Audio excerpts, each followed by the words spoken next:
नमस्कार मित्रांनो, मराठवाडा, उत्तर महाराष्ट्रासह राज्यातील काही जिल्ह्यात आज वादळी पावसाची शक्यता व्यक्त करण्यात आलेली आहे. मित्रांनो, चॅनलवर नवीन असाल तर चॅनलला सबस्क्राईब करा. राज्यात विश्रांतीनंतर पुन्हा एकदा पावसाने जोर धरला असून अनेक जिल्ह्यात आज मुसळधार पावसाचा अंदाज हवामान विभागाने दिलेला आहे. मुंबईसह ठाणे, पालघर, नाशिक, रत्नागिरी, जळगाव या जिल्ह्यातही आज मुसळधार पावसाची शक्यता वर्तवण्यात येत आहे. पावसाचा जोर कायम राहील असा अंदाज देखील हवामान विभागाने वर्तवण्यात आलेला आहे. पुणे, रायगड, सातारा जिल्ह्यात अतिमुसळधार ते अतिवृष्टीचा अंदाज हा व्यक्त करण्यात आलेला आहे. हवामान विभागाने रेड अलर्ट हा जारी केलेला आहे. मराठवाडा, उत्तर महाराष्ट्रासह राज्यातील काही जिल्ह्यात वादळी पावसाची शक्यता व्यक्त करण्यात आली आहे.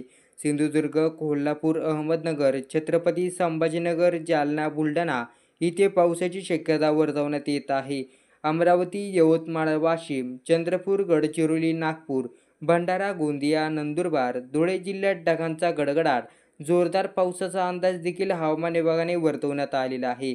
सोमवारी 26 ऑगस्टला सुद्धा राज्यातील अनेक जिल्ह्यात मुसळधार ते अतिमुसळधार पावसाचा इशारा हा देण्यात आलेला आहे. नंदुरबार, नाशिक, ठाणे, रायगड, पुणे, सातारा, रत्नागिरी, सिंधुदुर्ग या जिल्ह्यात मुसळधार ते अतिमुसळधार पावसाची शक्यता देखील हवामान खात्याने ही दिलेली आहे.